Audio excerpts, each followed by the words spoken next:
Hey, good evening, everybody, and welcome into the Michigan Basketball Post-Game Live, game number 2. A successful one for the Wolverines as they prevail. They were up 23 at the half, and they go on to win it by 30 tonight at the Chrysler Center, 92-62. It is just gone final in Ann Arbor, and the Wolverines, they look so good in their opener the other night, and you wondered how they were going to follow it up. What would their encore be in game 2? And it was impressive. Michigan has come out of the gates, and they look really good.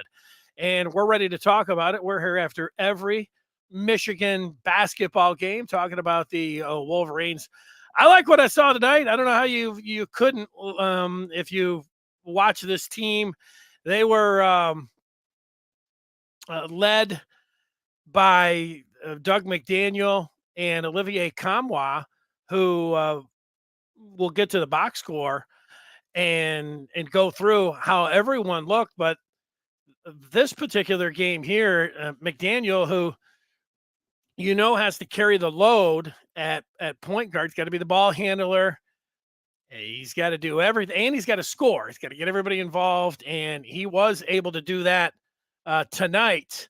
And Olivier Kamwa, you wondered how this team was going to gel with so many different transfers and not having their head coach and Juwan Howard, who missed his second game as he recovers from his off-season heart surgery.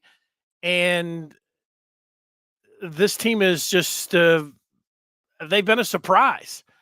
And you look at them now, I don't know, like at what point, before the season, if you asked me, I said, do you think they're a tournament team? I'd have said no, but they had so many different pieces.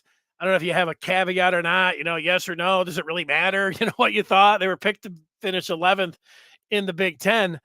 That's not going to, if you just, think about it, that's not going to get you into the tournament. But can you change your opinion? Sure. I mean, how many times are you going to flip-flop back and forth, though? But, after 2 games, I really like what I see. So that's just where I'm at. Really like what I see. Really, from everybody out there when you start going through it. I mean, that's how impressive everything has been for Michigan.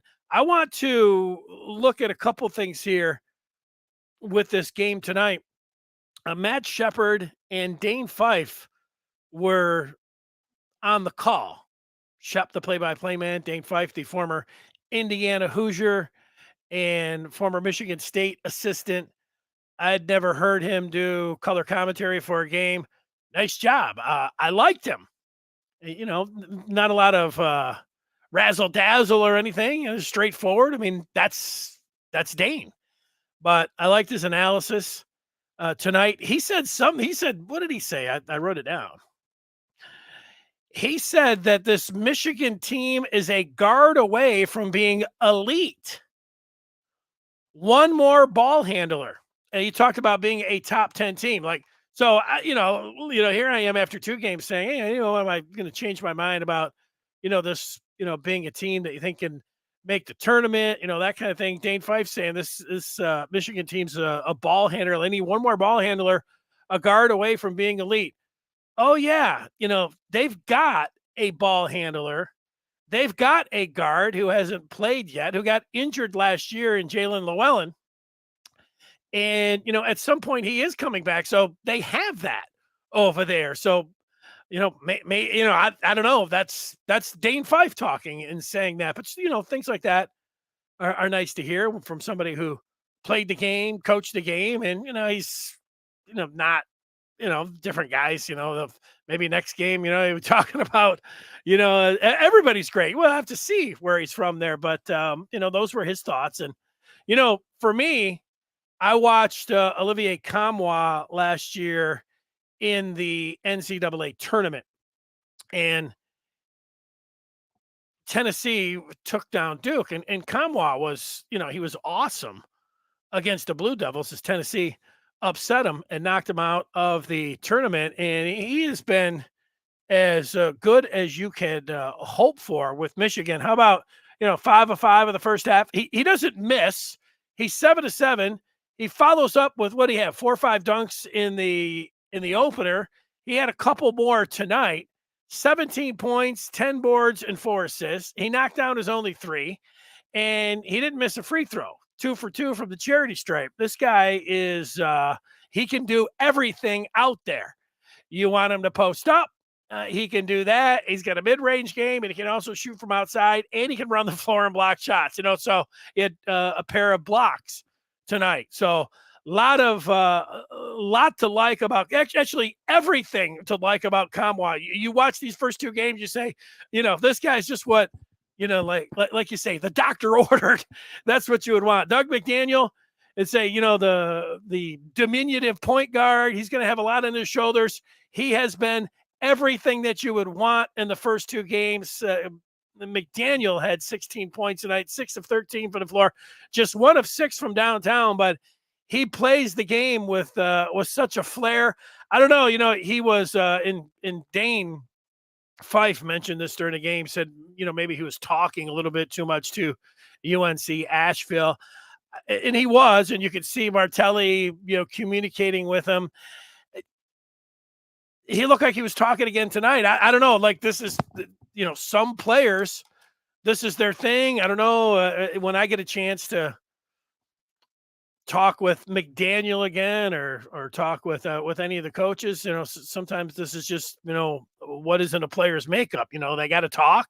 I don't know what they're saying, and it gets them going, and so that could be the thing with McDaniel. You'll have to explore that a little bit more and just see where all of that is. I don't know if I don't remember last year him, wanting to talk to the opponents all the time, but I have noticed that through the first 2 games. Maybe that's just, we'll see. Again, I don't know, just speculate on that. Who knows what it is, but it's been working for him. When you say, who's this guy out there starting named Terrence Williams II? TW2 looks like a completely different player than he was last year. A confidence thing last year, obviously down the stretch, and that final game in the NIT, I mean, his confidence looked shot. It wouldn't have been a surprise if he would have been on his way out the door, and yet he comes back, and in these first 2 games, he has been excellent. Everything you would want. At 13 points tonight, 8 boards, 4 of 8 from the field, 3 of 4 from the free throw line. He looks improved. He looks different. And again, everything is tabled. We all realize that it's through 2 games. So there would be people, I don't think anybody that's, you're a diehard Michigan basketball fan if you're watching this live. If you're listening to it back, you're a pretty big Michigan basketball fan as well. So I don't have to tell you that it's through 2 games. And, I'm not saying this team is going to be the number 1 team in the country. I'm just saying through 2 games, it's been nice what we have been able to see from the Wolverines. They just give a nice thumbs up. A lot of text coming in today from what happened earlier with the Big Ten and everything else, but this has been a nice distraction. Terrace Reed, you could be like, you'd say, well, who would you like to see a little bit more from? Terrace Reed looks better. He's in better shape, and, it's going to be there for him. For me, being out on the floor, he didn't draw any, he didn't commit, I should say, any fouls tonight. That's a big thing for Terrace Reed. You need that big body out there. If you're Phil Martelli, later Juwan Howard, this team needs that presence from Reed. So just, I like that part. And, we're always going to keep an eye on his free throws. 1 of 2 tonight, but he's, remember, he struggled early on last year and then shot well later in the season. But 9 points and 4 boards for Terrace Reed. You'd say Namari Burnett, you'd want a little bit more from him through the first 2 games. He's been starting, but, the way Michigan's playing, we'll see on that. But, yeah, sure, like to see a little bit more. Now, maybe I'm burying the lead here because Will Tschetter was 8 of 8 from the floor and had 20 points, 4 of 4 from downtown for Will Tschetter. So just for a second, let's just say this, Tschetter has been somebody who's a fan favorite because he's not unorthodox, but he's also somebody that comes in. You don't say, "Hey, like this guy, he's the perfect Big Ten or Division I basketball player." Just look at he's an athlete. That kind of. Not really. Not that he's unorthodox, but he's just not a jump out of the gym a type of a player when you watch him. But he's got moves. He's got footwork. You could see, he's got a real serious look on his face. Like it's almost like he's, I don't know, is he angry? He's just got a determined, serious look when he comes out there, and that's the way he plays. He's deliberate, and it works for him. And through 2 games, I mean, he has been, a totally different player. Somebody now that you can't wait to see what he's got in store in his next game. Career high tonight. He's not going to shoot 8 of 8 from the field, but he was fabulous tonight. And you like what you're seeing if you're a Michigan fan from Will Tschetter for sure. Now Trey Jackson, he would be in the category of, okay, you would like to see more from the transfer from Seton Hall, but he's got the measurables. He looks good. He's a southpaw, but when he throws that 3-point shot up, it looks pretty good. What is he listed? 6'10"? Just have to look. I think it's 6'10", but I just wanted to check to see for sure. 6'10", 215, slender, but there's better days ahead from him. George Washington the third, the freshman, the only freshman, he comes in and he knocks down a 3, 5 points. He's a freshman. You'll see what he's going to be able to. He's a scoring 2 guard, not necessarily a 3-point shooter, but we'll see from him. And then Yo-Yo Kayat, he's like the 9th man. He throws his weight around and he'll do some things. I think for me, the questions moving forward is, what about Llewellyn? They don't really have a timetable when he's going to be able to come back from the knee from last year. I think he suffered that where they played in London against, they played Carolina or Kentucky. I forget. It's one of those two. And he got hurt. And so it could be around now. Maybe it's as much mental as physically, him getting ready to get back in there. Another month. I don't know. I'm just throwing it out there, guessing, and back on a media day, that's what they're saying. This is we're all day to day, but it was a day to day type thing with him. But when you go back to what Dane Fife said, that this team's just one more ball handler away. Now, one more guard away from, he said, being elite. He said top 10. Now, when he said top 10, he was talking about not in the Big Ten, being a top 10 team in the Big Ten. He was talking about in the country. I'm not ready for that yet. I mean, it'd be great, right? But it's nice to hear. I'm not ready to go all top 10 or, even top 25 or anything else. That's just it has been a surprising start for Michigan, and a good surprise. The kind of surprises you like. The team's playing well. They run the floor. They pass the ball. And through 2 games, USC Asheville, but that was a team that won 27 games last year and made the tournament, had a lot of their key pieces back. And then this team tonight, Michigan was close to a 20-point favorite. So they were supposed to win this game, and they did.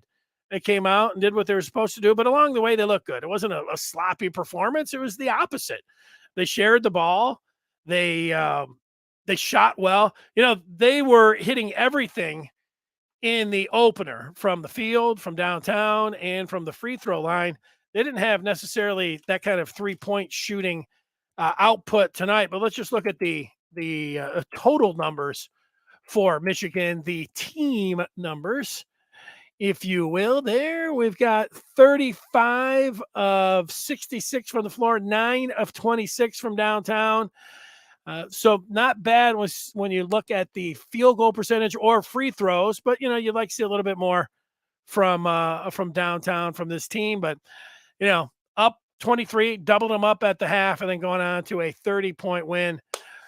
What you're looking for if you are Juwan Howard, who had to be all smiles watching his team from, guessing his couch, I don't know, wherever he's watching the games from, and we wish him a speedy recovery. Let's take a look at the upcoming schedule. That is brought to you by the Bees and Blue Review and the Good Afternoon Michigan Football and Basketball Show, which comes your way Mondays, Wednesdays, and Friday. We had a show earlier today.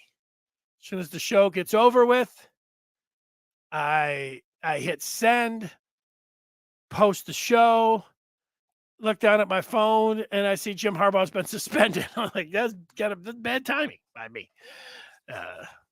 Waiting. Team's in the flight. The team's on the plane. They're on their way. Hey, I guess there's not going to be any breaking news. That's good. Oh, yeah. Tony Batiti decides to wait till, Michigan's up in the air. That was weird. Okay. Michigan played Youngstown tonight. They have a game next coming up. I like these 6:30 starts. They will be in New York taking on St. John's, the Gavitt tip-off game. That's when the Wolverines will next play. A little bit of a step up there. Yes, for St. John's. It'll be on FS1, and then you peek into the future a little bit. A week from today, Long Beach State will be in the house. No TV. I'm debating can I go to Big Ten Plus, or what do I have? Maybe I should go to this game, do a delayed post game. We'll see. Just listen to it on the radio, like the old days, and then you get into the holiday spirit the following week, and you see here that Michigan will be down in the Bahamas. It's when you wish you were involved with the team somehow, and you're heading down to the Bahamas. Sounds nice in about in 2 weeks in Memphis, and then there's there's a lot of nice teams, a lot of known teams there, and you got to wait and see what's going to happen. Is it I think an Arkansas Stanford, if my memory serves me correct, depending on who wins those games and who wins this game, and who they're end up playing down there. They'll play a couple games in Atlantis, but that's how it's going to work. Nice showing by Michigan. They are a surprise team out of the gate just after 2 games. Say, you don't need to tap the brakes because, we're not talking about any grandiose, ready to, win the Big Ten or to go to the Final Four or serve notice to watch out, even in the conference or anything else. Just a real nice start and a lot of nice things, and a lot of guys that you were wondering, I don't know, question marks that have come out, and, TW2, Will Tschetter, how is Doug McDaniel? These guys have all looked really good. And then the Olivier Kamwa, or you thought was going to be Michigan's best player later, he's been everything that you would want again. So I gave Michigan an A+ in their opener. I'll come back. I'll give them another A tonight. That's how good they were. I'll give the star of the game to Will Tschetter, who was perfect from the floor. Olivier Kamwa, I would give star number 2. And then am I giving 3 stars out here? Why not? Let's go right back to it. Let's go to TW2, who's put together 2 nice performances in that starting lineup, and that's nice to see. So Will Tschetter, career high, your star number 1. Olivier Kamwa, star number 2, and TW2 gets in there as well to be a star for Michigan. All right, you all know that the football team is in action at high noon tomorrow, and I'll talk with you on this very feed after that game. And then Monday on Good Afternoon Michigan Football and Basketball, and then later that night we will have some basketball as well out in St. John. So it'll be a fun weekend. Looking forward to that football game tomorrow. Everybody have themselves a great night. Thanks for tuning in. And the final 92-62. Michigan scores 99 in their opener. They follow it up with 92 tonight as they move to 2